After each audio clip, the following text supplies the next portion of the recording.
Hello students, good afternoon everyone. So my name is Samriddhi and आपको poster लगा हुआ दिख गया होगा। हम लोगों का यूपीपीसीएस का बैच स्टार्ट हो रहा है एंड यूपीएससी का भी बैच स्टार्ट हो रहा है 15 फरवरी से। ठीक है, तब तक का वैलेंटाइन डे वगैरह सब बना के फ्री हो गए होंगे, तो प्लीज ये क्लासेस फ्री ऑफ कॉस्ट है, इनको अटेंड करिएगा and definitely you are going to get a very good marks. होता है ना एक कि यार मतलब क्वेश्चंस भी कराए जाएंगे, सब कुछ प्रीलिम्स के पॉइंट ऑफ व्यू से कराया जाएगा, तो प्लीज इसको अटेंड करिए। ठीक है, तो चलिए स्टार्ट करते हैं आज का topic, that is chapter number 8। Chapter है इन्वायरमेंट एंड सस्टेनेबल डेवलपमेंट। वैसे तो इन्वायरमेंट आपको मदन सर पढ़ाते हैं, लेकिन यहाँ पे हमें जो इन्वायरमेंट पढ़ना है वो इकोनॉमिक्स के पर्सपेक्टिव से पढ़ना है, राइट। तो यहाँ पे सबसे पहले हम समझते हैं इन्वायरमेंट का मतलब क्या होता है। What do you mean by environment? Environment को वातावरण बोल देते हैं। तो यहाँ पे इकोनॉमिक्स की भाषा में इन्वायरमेंट के लिए एक टर्म यूज किया जाता है कि environment is defined as what? It is defined as total planetary inheritance. भारी भरकम शब्द नहीं, टोटल प्लैनेटरी इनहेरिटेंस। भारी भरकम शब्द लग रहे होंगे कि क्या क्या है यार ये। And totality of resources.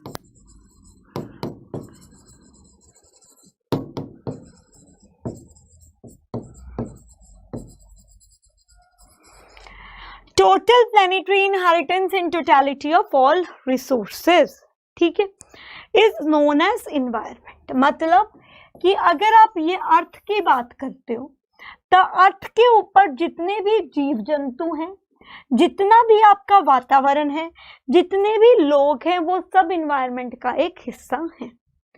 और इसी के चलते इस इन्वायरमेंट के हिस्से में आपके पास दो तरह की चीजें मिलती हैं, एक होती है बायोटिक और दूसरी होती है एबायोटिक। एक होती है बायोटिक और दूसरी क्या होती है? एबायोटिक। और ये दोनों एक ऐसे एलिमेंट्स हैं जो कि एक दूसरे के साथ इस वातावरण में मिलजुल के रहते हैं। अब बायोटिक का मतलब क्या हुआ, एबायोटिक का मतलब क्या हुआ? बायोटिक में एक शब्द आ रहा है बायो, मतलब जिसमें क्या है? Living organisms. इसमें लिविंग ऑर्गेनिजम्स हैं, जैसे कि आपके लगा लीजिए human beings, animals, birds, plants, forest, fishery, ये सब क्या आ गए जो कि एक जीवित वस्तु है, वो आपकी आ जाती है in case of biotic one. And abiotic में क्या आ जाते हैं आपके? जो कि नॉन लिविंग है। स्टूडेंट्स, जो कि नॉन लिविंग है वो एबायोटिक में आ जाते हैं, जैसे कि एयर, वायु, पानी, would, steel, iron, rocks, sunlight, wind, ये सब क्या है आपकी? ये सब आएंगे आपकी एबायोटिक के अंदर। ठीक है, तो बायोटिक हो गए और एबायोटिक हो गए। और यहीं से आपके पास दो तरह के रिसोर्सेज भी जन्म लेते हैं। कौन कौन से रिसोर्सेज जन्म लेते हैं? एक होते हैं आपके पास रेन्यूएबल और दूसरे होते हैं नॉन रेन्यूएबल। अब रेन्यूएबल रिसोर्सेज कौन से और नॉन रेन्यूएबल रिसोर्सेज कौन से हैं? रेन्यूएबल रिसोर्सेज वो रिसोर्सेज हैं जो कि आप लगा लीजिए जो कि एग्जॉस्ट नहीं हो सकते। ठीक है, द रिसोर्सेज जो कि आपके एग्जॉस्ट नहीं हो सकते हैं वो रेन्यूएबल हैं। जैसे कि आप लगा लो क्या क्या एग्जांपल्स आ जाएंगी इसके अंदर? Solar energy, fish, water, wind, air, ये सब क्या है? रेन्यूएबल है। नॉन रेन्यूएबल क्या है? जो कि आपके टाइम के साथ एग्जॉस्ट हो सकते हैं, जो कि आपके टाइम के साथ एग्जॉस्ट हो सकते हैं, वो क्या आ जाएंगे? Non renewable, right. जैसे कि fossil fuels, so which can be exhausted with time, they are known as non renewable, जैसे कि fossil fuels हो गए आपके। so this is a difference between renewable and non renewable। environment क्या होता है वो पढ़ लिया, बायोटिक एंड एबायोटिक क्या होते हैं वो पढ़ लिया। अब हम बात करते हैं जो environment है उसके functions क्या है। functions of environment,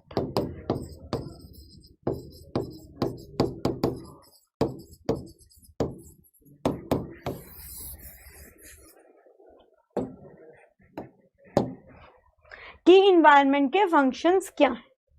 तो पहला इन्वायरमेंट का फंक्शन है supply resources.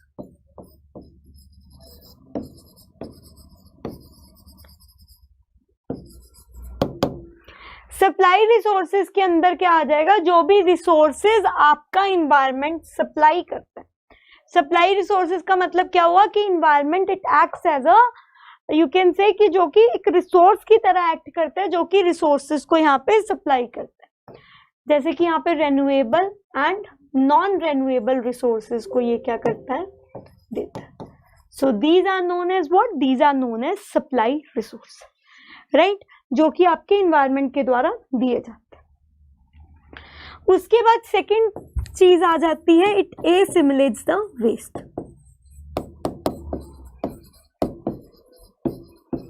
It assimilates the waste, ठीक है। तो जब भी आप कोई प्रोडक्शन करते हो, जैसे कि हम लोग सुबह जो है काफी चीजें यहाँ पे प्रोड्यूस करते हैं, तो हमारी बॉडी से काफी चीजें रिलीज भी की जाती हैं। या फिर आप ये लगा लीजिए, आपने कोई सब्जी काटी, सब्जी का वेस्ट जनरेट हुआ, और वो सारी चीजें जो है, इन्वायरमेंट एक ऐसी चीज है जो कि उस वेस्ट को जो भी आपने प्रोडक्शन या फिर कंजम्पशन एक्टिविटीज के दौरान जनरेट किया है, उसको क्या कर लेते हैं? एब्जॉर्ब कर लेते हैं, ठीक है। एंड सबसे इंपॉर्टेंट, ये क्या करता है? लाइफ को सस्टेन करता है। क्या वातावरण के बिना लाइफ पॉसिबल है? नहीं है। तो यहाँ पे ये क्या करता है? लाइफ को सस्टेन करता है एसेंशियल एलिमेंट्स देके, जैसे कि आपके विंड, वाटर, सॉइल, सन, ये सब चीजें देके, ठीक है। उसके बाद और ये क्या चीजें प्रोवाइड करते हैं? It provides aesthetic services.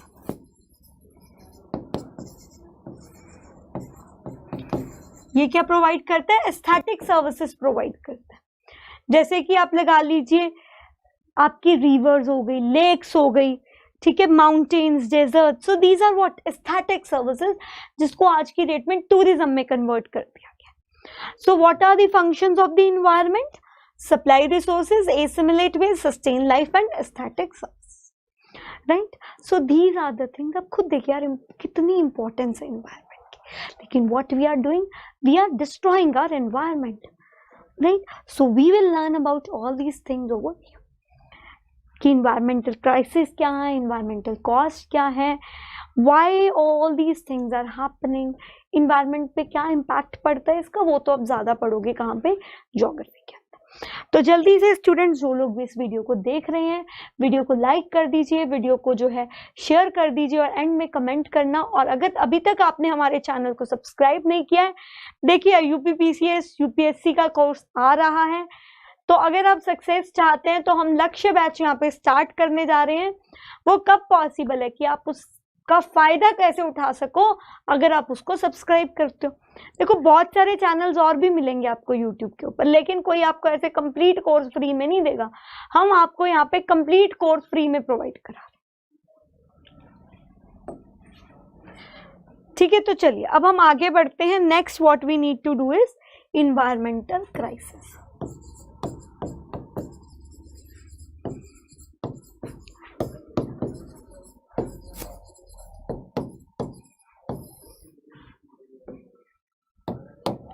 Next what we need to do is environmental crisis.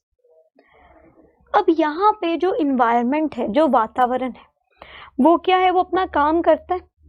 तो यहाँ पे इन्वायरमेंट अपना काम तब तक बहुत अच्छे से करता रहेगा जब तक कि जो है, आप ये लगा लीजिए, उसका मिसयूज नहीं किया जा रहा। इन्वायरमेंट कब तक अच्छा काम करेगा? जब तक उसका मिसयूज नहीं किया जा रहा। दिस मीन्स ये अच्छा काम तब तक करेगा जब जो भी आपके रिसोर्सेज हैं, ठीक है, जो भी आपके रिसोर्सेज हैं, रेट ऑफ रिसोर्सेज एक्सट्रैक्शन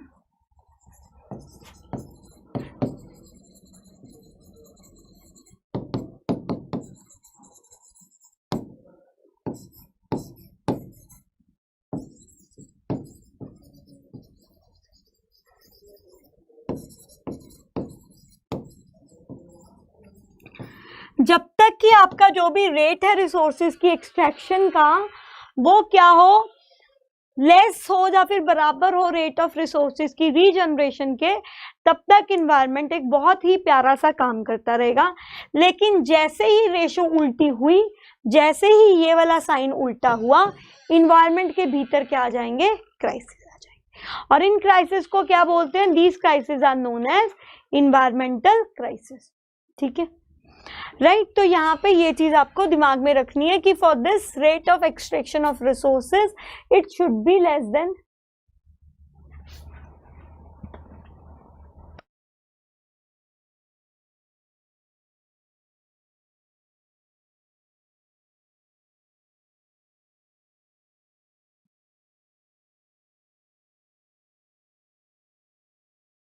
तो यहाँ पे इन्वायरमेंट तब तक फेल नहीं होगा जब तक ये रेशियो मेंटेन रहेगी। अब यहाँ पे अगर आपके पास सबसे बड़ा मुद्दा आता है, ठीक है, समझ में आ गया कि इन्वायरमेंटल में क्राइसिस आ जाएंगे, लेकिन इससे असर क्या होगा, so what will be the consequences of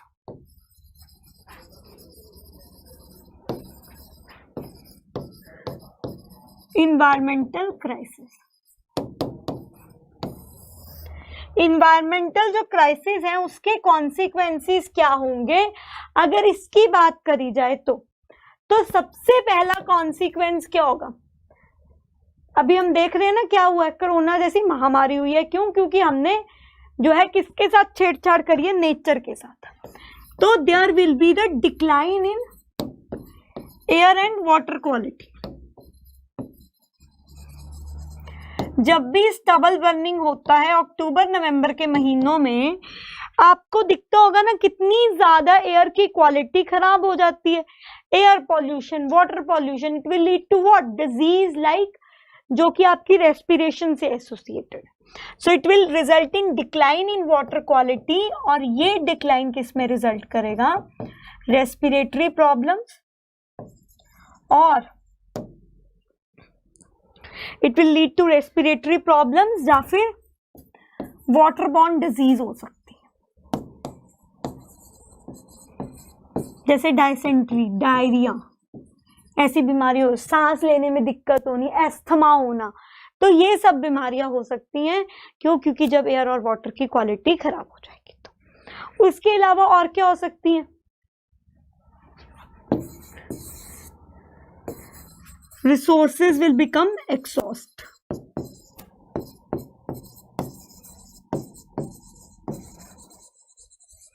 Resources will become what? Resources will become exhaust.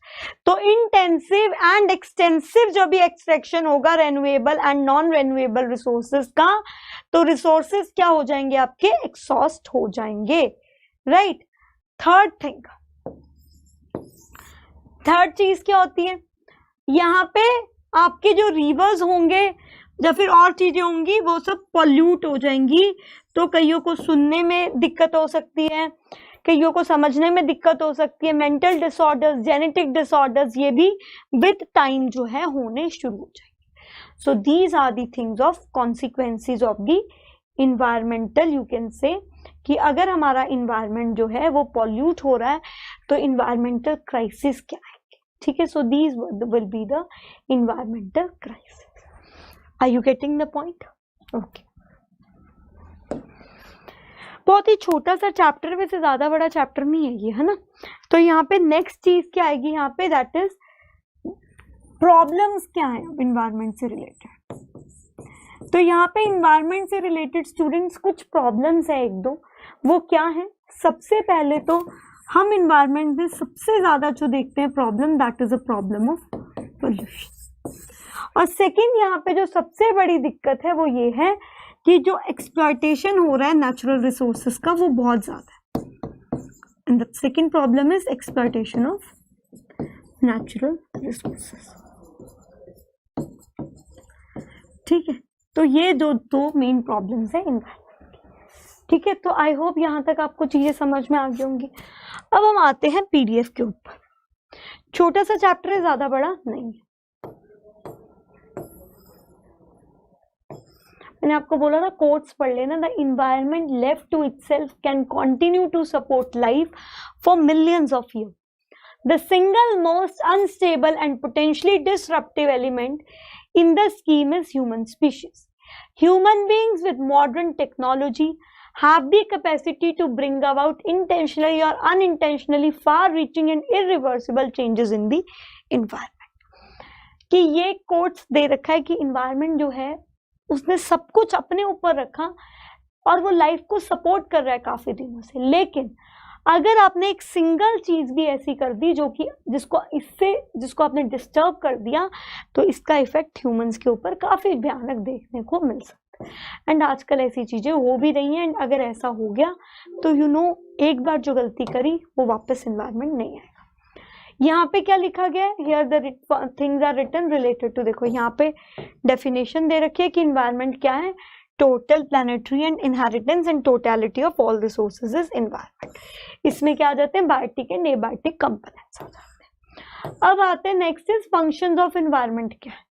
तो फंक्शंस ऑफ एनवायरनमेंट में दे रखा है सप्लाई करता है सोर्सेज को, ठीक है, उसके बाद क्या करता है, ये वेस्ट को एसिमुलेट करता है, लाइफ को सस्टेन करता है, एस्थेटिक सर्विसेज प्रोवाइड करते हैं जैसे कि नेचुरल ब्यूटीज एंड ऑल हो गया ना, प्यारे प्यारे सीन्स देखने को मिलते हैं। तो यहाँ पे इन्वायरमेंट विदाउट एनी इंटरप्शन वो एक्टिविटीज करेगा कब तक, as long as the demand on these functions is itself is within the carrying capacity। जब तक कि वो कैरिंग कैपेसिटी में है तब तक ये काफी अच्छा बेहतर परफॉर्म करेगा। इसका मतलब क्या हुआ, जब तक resource extraction rate of regeneration से ज्यादा नहीं है तब तक सारा का सारा जो भी वेस्ट जनरेट कर रहा है वो इन्वायरमेंट खुद ही अपने अंदर उसको अपने आप रिसाइकल करेगा। लेकिन अगर ज्यादा ऐसा कर दिया तो इन्वायरमेंट अपना काम अच्छे से नहीं कर पाएगा, एंड ऐसा हो गया तो क्या होगा, लाइफ को काफी ज्यादा दिक्कतों का सामना करना पड़ सकता है। उसके बाद यहाँ पे कह रहा है the rising population of developing countries and जो भी कंजम्पशन एंड डेवलपमेंट है वर्ल्ड का, उसने काफी ज्यादा स्ट्रेस रखा है टू फंक्शंस पे। से हो गया ना कि अब पॉपुलेशन बढ़ती जा रही है तो इन्वायरमेंट के ऊपर काफी ज्यादा स्ट्रेस आ रहा है। So this is written because of which absorptive capacity is getting disturbed. And what is absorptive capacity, it means ability of the environment to absorb degradation. जो भी डिग्रेडेशन हो रहा है, फॉल हो रहा है इन्वायरमेंट का, उसको एब्जॉर्ब करने की कैपेसिटी, क्षमता खत्म होती जाएगी। एंड जिसके रिजल्ट क्या होंगे, जो कि आजकल हम क्राइसिस देख रहे हैं। अभी भी क्या हुआ है, ग्लेशियर का सुना है ना, क्या हुआ है, फ्लड्स आ गए हैं दोबारा से उत्तराखंड में। तो इस तरह की चीजें होंगी, एंड जिसके चलते उसने क्या लिखा है, the result we are today at the threshold of environmental crisis. हम एनवायरमेंटल क्राइसिस के थ्रेशोल्ड पे हमें दिखने को भी मिल रहे हैं। पॉल्यूटेड है, रिवर्स ड्राई हो चुकी हैं, और बहुत सारे जो आपके एक्विफर्स हैं वो भी खराब हो चुके हैं। हम इंटेंसिव एंड एक्सटेंसिव जो भी आपकी यहाँ पे एक्सट्रैक्शन हो रही है मिनरल रिसोर्सेज की, उसके चलते बहुत सारे आपके रिसोर्सेज जो हैं वो क्या हो चुके हैं, डिस्ट्रॉय हो चुके हैं। तो यहाँ पे यही लिखा गया कि यहाँ पे बहुत सारे रिसोर्सेज क्या हो गए, दे हैव डिस्ट्रॉयड। तो यहाँ पे इसके चलते हमें बहुत ज्यादा जो है हमने पैसा लगाना पड़ेगा न्यू रिसोर्सेज को डेवलप करने के। इवन हमारी हेल्थ कॉस्ट ऐड होगी, क्यों, because of the degrading environment it will have the impact on air and water quality as well. So this is the thing which is it is said कि इससे respiratory and water borne disease पे भी काफी ज्यादा बढ़ और ज्यादा हो रहा है। क्या कि इसके कारण इश्यूज आ गए हैं जैसे कि ग्लोबल वार्मिंग, ओजोन डिप्लीशन, इसके जैसे इश्यूज भी यहाँ पे आ गए। इसका मतलब क्या है, जो भी हम यहाँ पे क्या कर रहे थे, इन्वायरमेंट को कैरोना बेसिकली यूज करे जा रहे थे, उसके चक्कर में क्या हुआ, जो अपॉर्चुनिटी कॉस्ट थी of negative environmental impacts are high. अब अपॉर्चुनिटी क्या होती है वो समझ लो। जैसे सपोज यहाँ पे क्या है चीज, आप लोगों को काफी ज्यादा भूख लगी है, यू हैव टू ऑप्शंस। 10 रुपए का नोट, ये 2 ऑप्शन है, समोसा लो या फिर चॉकलेट खाओ। अब क्या खाओगे आप, ऑफ कोर्स समोसा खाओगे, थोड़ी भूख तो शांत होगी, चॉकलेट से कौन सी भूख शांत होगी। सेकेंड थिंग इज 10 रुपए हैं, आपने अपनी गर्लफ्रेंड से मिलने आना है, फिर बॉयफ्रेंड से मिलने जाना है, तो क्या लेके जाओगे, समोसा लेके आओगे, चॉकलेट लेके जाओगे। कॉमन सी बात है, चॉकलेट लेके जाओगे ना, और ऊपर से आप कहोगे मैम वैलेंटाइन वीक चल रहा है, कैसी बातें कर रहे हैं, कम ऑन, चॉकलेट लेके जाएंगे ना हम लोग, तो चॉकलेट लेके जाओगे। तो यहाँ पे अपॉर्चुनिटी कॉस्ट क्या है? जैसे फर्स्ट केस में आपने समोसा खाया तो आपने समोसे का मजा देखा, आपने चॉकलेट का तो खा के मजा ही नहीं देखा। खा रखी होगी चॉकलेट वो अलग बात है, लेकिन जो कॉस्ट आपकी चली गई that is known as opportunity cost. ठीक है, कि आप वो चीज कर सकते थे बट आपने नहीं करी, so that will be known as opportunity cost, cost of sacrifice. जैसे कि आप लगा लीजिए, आप में से बहुत सारे स्टूडेंट्स ऐसे होंगे जो यूपीएससी की तैयारी करने लग गए होंगे अपनी नौकरियां छोड़ के, जैसे मैंने भी अपनी नौकरी छोड़ के यूपीएससी की प्रिपरेशन करी, तो आप लोगों ने भी करी होगी। तो ऐसी सिचुएशन यहाँ पे हम अपनी जॉब छोड़ के मैंने यूपीएससी की प्रिपरेशन की, सो व्हाट आई डिड, मेरे पास एक अपॉर्चुनिटी थी, मैंने उसको सेक्रीफाइस कर दिया so that I can avail the second opportunity. तो जो कॉस्ट उसमें लगी that is known as opportunity cost. तो वही कह रहा है कि अपॉर्चुनिटी कॉस्ट के कारण जो इन्वायरमेंटल इम्पैक्ट्स हैं वो नेगेटिव हैं और काफी ज्यादा हैं। अब सबसे बड़ा सवाल उसने यहाँ पे पूछा है कि are these problems are environmental problem, क्या ये नहीं है? If no why? तो यहाँ पे उसने कहा है कि नहीं है। देखो काफी टाइम से हम रिसोर्सेज का यूज तो कर रहे थे लेकिन इन्वायरमेंट उसको एब्जॉर्ब करता है, और पहले क्या था, पॉपुलेशन रेट इतना ज्यादा नहीं था, क्योंकि डेथ रेट और जो आपका बर्थ रेट था वो ऑलमोस्ट, अगर डेथ रेट ज्यादा तो बर्थ रेट भी ज्यादा, दोनों ज्यादा थे तो बैलेंस कर लेते थे। लेकिन अभी क्या, बर्थ रेट ज्यादा है, डेथ रेट कम है, तो पॉपुलेशन बढ़ती जा रही है, मोर ओवर इंसान की भूख बढ़ती जा रही है, तो हम इन्वायरमेंट को क्या कर रहे हैं और ज्यादा डिस्ट्रॉय करते जा रहे हैं। और even thanks to Modi government अभी नए लॉज आए हैं, वो तो बिल्कुल ही इन्वायरमेंट का उसने तहस नहस करते हैं। तो यहाँ पे इसके चलते क्या हुआ है, पॉपुलेशन के ऊपर भारी, जिसके कारण काफी ज्यादा पॉल्यूशन हो गया, ये सारी चीजें हो गई। तो यहाँ पे रेट में डिफरेंस आया, इसीलिए जो है इन्वायरमेंटल प्रॉब्लम्स राइज करी।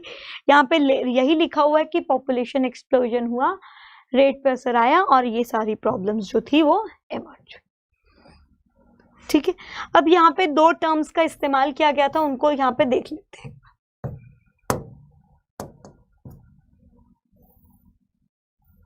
That is global warming and ozone depletion.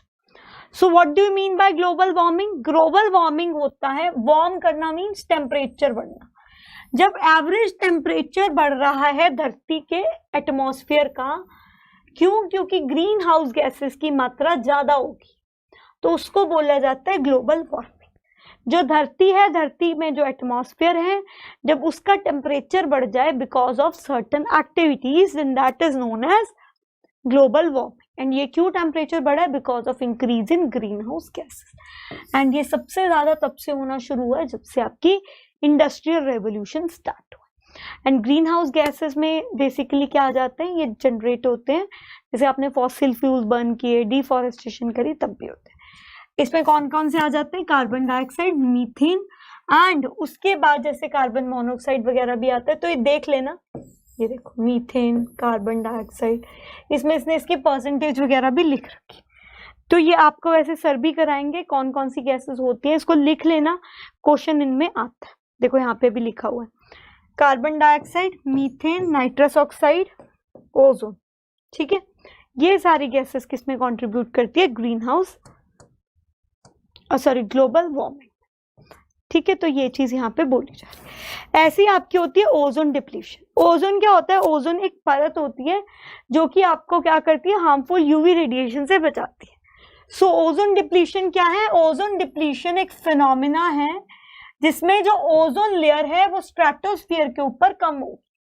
First layer is troposphere, troposphere के बाद ओजोन आती है, फिर आती है स्ट्रेटोस्फीयर। लेयर्स ऑफ एटमॉस्फेयर की बात करो, ज्योग्राफी में बताया होगा ना सर ने, ये क्या है? स्ट्रेटोस्फीयर, ये क्या है? ट्रोपोस्फीयर। ये धरती के सबसे नजदीक होती है ट्रोपोस्फीयर, उसके बाद यहाँ पे ट्रोपोस्फीयर में आपकी ओजोन लाइन करती है। तो यहाँ पे ओजोन डिप्लीशन हो रहा है because of the ozone depleting gas, जिसके कारण ये जो O3 की परत है ये कम होती जा रही है। एंड इसका मेन रीजन क्या है? क्लोरोफ्लोरोकार्बन, जो कि आपके AC में यूज होते हैं, जो कि आपके रेफ्रिजरेटर में यूज होते हैं। या फिर आप जैसे वो जब शादी होती है उस टाइम वो रिबन कटाई के टाइम छिड़कते हैं ना एरोसोल्स, एरोसोल प्रोपेलेंट्स, ब्रोमोफ्लोरोकार्बन्स, हेलॉन्स, जो कि आपके फायर एक्सटिंग्विशन में यूज होते हैं। सो इसके चलते ओजोन लेयर डिप्लीट हो रही है, they are known as ozone depleting substances, right.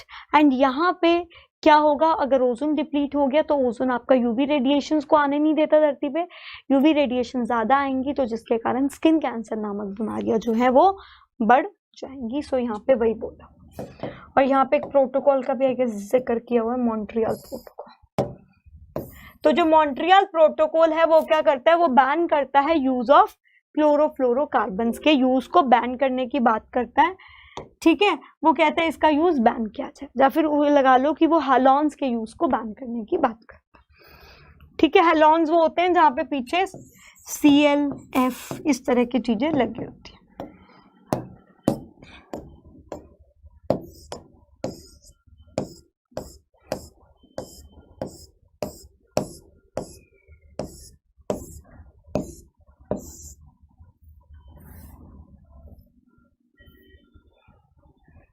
अब है स्टेट ऑफ इंडियाज एनवायरनमेंट की, इंडिया का एनवायरनमेंट की क्या स्थिति। तो इंडिया के पास नेचुरल रिसोर्सेज हैं, लेकिन अभी क्या हो रहा है, वो नेचुरल रिसोर्सेज डिप्लीट कर रहे हैं, स्पेशली मैंग्रोव्स वगैरह जो है आपका मैंग्रोव कवर यहाँ पे डिप्लीट कर रहा है।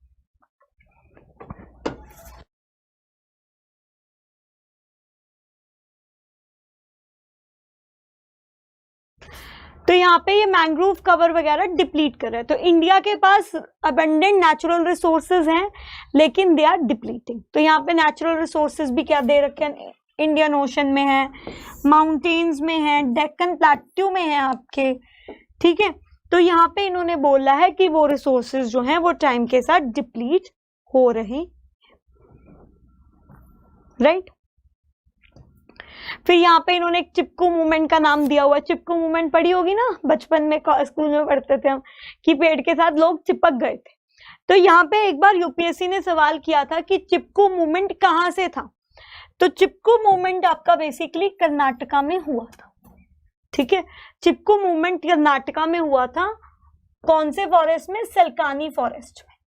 जब वुमेन एंड ट्रीज ने क्या कर, वुमेन चिल्ड्रन एंड मैन ने ट्री को हक कर लिया था कि आपको पहले काटना है तो हमें काटो, फिर पेड़ को काटना, ठीक है। तो ये चीज का आपको ध्यान रखना है। एंड फिर ये पैन इंडिया लेवल पे चल गया था। अभी भी नर्मदा बचाओ आंदोलन एंड ऑल चल रहे हैं।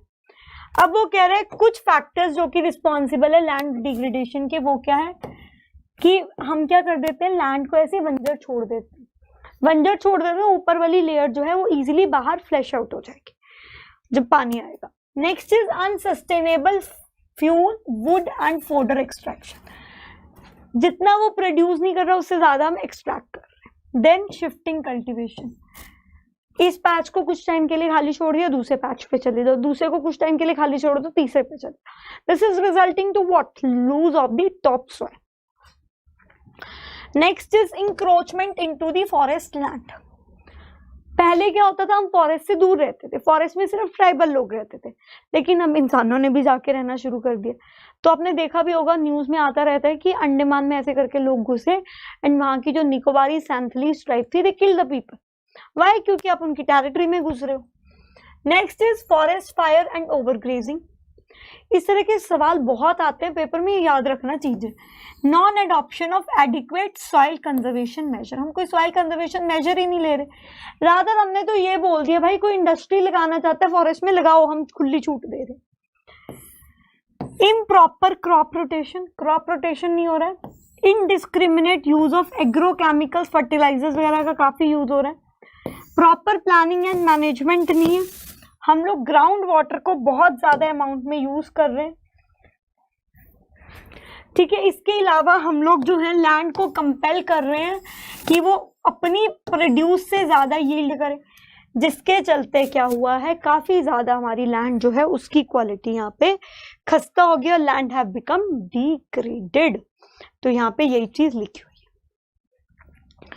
अब यहाँ पे पॉल्यूशन कंट्रोल बोर्ड्स बने हैं, तो पॉल्यूशन कंट्रोल बोर्ड्स जो है उनका काम क्या है, वाटर एंड एयर पॉल्यूशन के साथ डील करना, 2 ही पॉल्यूशन के साथ डील करते हैं, वाटर एंड एयर पॉल्यूशन के साथ, ठीक है। उसके बाद इन्होंने इनके अंडर स्टेट पे जो बोर्ड्स हैं वो आ जाते हैं, उनके बारे में लिखा। तो प्रीलिम्स के लिए इंफॉर्मेशन बहुत है कि water and air pollution boards बने,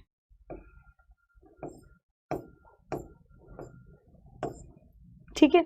तो ये सब जो है it indicates what these all points indicate that environment is a challenge for India, specially India 2040 तक सबसे मोस्ट पॉपुलस कंट्री बनने वाला है, उसके लिए तो ये सबसे बड़ा चैलेंज है। तो rather we should adopt this you can say things कि जिसके चलते हमारी इन्वायरमेंट को यहाँ पे रोका जा सके। Next is sustainable development. Sustainable development क्या होती है? वो डेवलपमेंट जब आप प्रेजेंट की डेवलपमेंट कर रहे हो और आप दिमाग में रख रहे हो कि हमें फ्यूचर की जनरेशन के लिए रिसोर्सेज को खत्म नहीं करना। So it is a development that allows all the future generation to have potential average quality of life at least as high as which is being enjoyed by the current generation। कि ऐसा ना हो कि हम सारा कोयला वगैरह खत्म कर दें कि हमारी फ्यूचर जनरेशन के पास उसको यूज करने के लिए कुछ भी ना बचे। और ये डेफिनेशन दी गई थी आपकी United Nation conference of environment and development के द्वारा, राइट। ये डेफिनेशन है, development that meets the need of present generation without compromising the ability of the future generation to meet their own. Future generation की भी एबिलिटी को destroy नहीं करता, दोनों जनरेशंस की यहाँ पे जो एबिलिटी है वो यहाँ पे क्या होनी चाहिए? पूरी होनी चाहिए। That is known as sustainable development, ठीक है। यहाँ पे फिर एक कमीशन का नाम दिया गया है, दैट इज ब्रटलैंड कमीशन। जो ब्रटलैंड कमीशन है उसने क्या मतलब उसने सस्टेनेबल डेवलपमेंट में फोकस किया। तो इसने क्या बोला है कि यहाँ पे हमारी मॉरल ऑब्लिगेशन है कि हमें जैसा हमें प्लैनेट मिला हम वैसा ही अर्थ प्लैनेट जो है वो फ्यूचर जनरेशन को दे, ठीक है। ये ना हो कि हम उसको बिल्कुल खराब करके दे दें, जैसे औरंगजेब को बिल्कुल खराब करके एम्पायर मिला था, फिर बेचारा क्या करता, उसको टैक्स लगा दिया, है ना। ये मत सोचना मैडम औरंगजेब की फैन है, ऐसा कुछ भी नहीं है। तो यहाँ पे प्रेजेंट जनरेशन को अगर प्रमोट करना है डेवलपमेंट तो वो कैसे कर सकते हैं? कंजर्वेशन करें नेचुरल एसेट का, प्रिजर्वेशन करें, उसके बाद अवॉइड करें जो भी फालतू की चीजें हम कर रहे हैं। जैसे कि अगर कहीं मॉन्यूमेंट वगैरह में जाओ, कहीं फॉरेस्ट में जाओ, इट्स बेटर कि वहां पे प्लास्टिक की चीजें नहीं फेंको। प्लास्टिक की चीजें फेंकनी डस्टबिन में फेंक दो ना यार, लगे होते हैं। मेक श्योर कि आप लोग ग्रीन प्लांट्स लगाओ ताकि ऑक्सीजन जनरेट हो। लेकिन आजकल तो हम फॉरेस्ट में भी घुस रहे हैं, वहां पे भी फॉरेस्ट भी काटे जा रहे हैं, बताओ। और अब तो मोदी जी ने क्या कर दिया, एनवायरनमेंट को और तहस नहस कर दिया। तो यहाँ पे क्या चाहिए अब? Limiting the number human population to a level within carrying out capacity.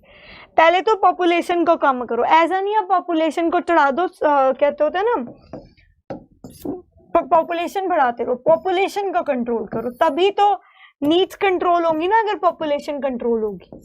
उसके अलावा रेन्यूएबल एनर्जी का इस्तेमाल करो। Technological process should be input efficient, not input consuming. इस तरह से इनपुट्स का यूज करो कि वो एफिशिएंटली यूज हो। रेन्यूएबल एनर्जी का इस्तेमाल करो, नॉन रेन्यूएबल रिसोर्सेज को कम यूज करो। एंड इनएफिशिएंसीज जैसे कि होता है ना, पब्लिक ट्रांसपोर्ट को यूज कर लो या प्राइवेट के चलते। पहले दिल्ली में हम लोग देखा करते थे कि रास्ते में ना, सड़क में, मेट्रो में इतना रश है, ठीक है, सड़क पे गाड़ियां जो थी पीले नंबर प्लेट की मिलती थी, लेकिन अब जो है सब कोई अपनी गाड़ी पे जाता है बिकॉज ऑफ कोरोना के कारण एनवायरनमेंट और ज्यादा खराब हो। सो यहाँ पे नॉन कन्वेंशनल एनर्जी रिसोर्सेज का यूज दे रखा है, जैसे कि हम लोग थर्मल प्लांट एंड ऑल, ये बहुत ज्यादा कार्बन डाइऑक्साइड इमिट करते हैं। सो हमें यहाँ पे कार्बन डाइऑक्साइड क्या है, ग्रीन हाउस गैस। इसके अलावा ये लोग क्या प्रोड्यूस करते हैं, फ्लाई ऐश, जिसका प्रॉपरली अगर यूज ना करा जाए तो वो वाटर पॉल्यूशन कॉज करती है।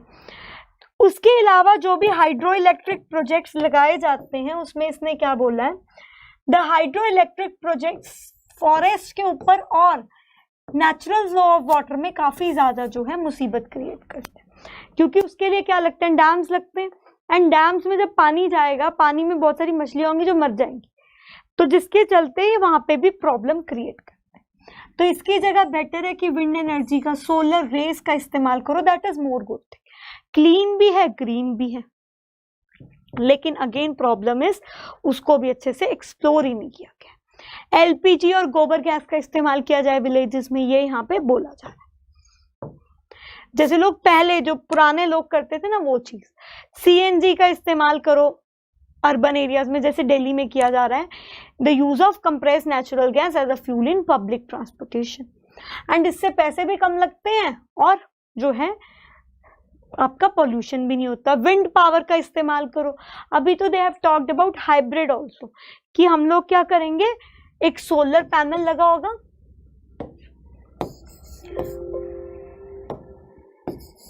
एक ये सोलर पैनल लगा होगा और सोलर पैनल के ऊपर हम एक विंड फार्म लगा देंगे। तो इससे क्या होगा कि जैसे होता है ना, कई दिन क्या होता है कि आपकी सोलर के कारण हीट नहीं प्रोड्यूस होती, क्यों? क्योंकि सूरज नहीं आया, तो कम से कम विंड तेज हवाओं से तो प्रोड्यूस हो जाए। तो ये चीज करने की बात करते हैं। इनिशियल कॉस्ट इन सब चीजों की हाई होती है, बट उसके बाद इनकी कॉस्ट काफी ज्यादा कम होती है। उसके बाद फोटोवोल्टिक सेल से सोलर जो है आपकी एनर्जी, उसको इनहांस किया जाए, जैसे सोलर सेल्स लगा लिए, सोलर हीटर्स लगा लिए। ट्रेडिशनल नॉलेज एंड प्रैक्टिसेस को यहाँ पे एम्पावर किया जाए, हाइडल पावर प्रोजेक्ट्स लगाओ, बायो कंपोजिटिंग करो, ठीक है। सेल्फ एक्सप्लेनेटरी टर्म्स है यार, ये तो बहुत इजी सी है ना, तो ये सब किया जाना चाहिए। उसके बाद फर्टिलाइजर्स की जगह use bio fertiliser, organic farming करो। So this was a chapter about environment, जो कि less important from economics point of view, but more important from your geography point of view, ठीक है। तो इसके साथ हम इस चैप्टर को एंड करते हैं। I hope you like this video. Thank you so much, have a great day. And please students, आप लोगों को क्या करना है, 15 फरवरी से हमारा बैच स्टार्ट होगा, उस बैच को ज्वाइन करना है, वीडियोस को सीरियसली देखना है, रिवाइज करना है, then only you will achieve the success, ठीक है। एंड प्लीज वीडियो को लाइक करिए, वीडियो को शेयर करिए, और अभी तक चैनल को सब्सक्राइब नहीं किया तो चैनल को सब्सक्राइब करिए, और हमें कमेंट बॉक्स में कमेंट करके बताइए आपको जो है हमारी वीडियो कैसी। Thank you, bye bye, take care and have a great day.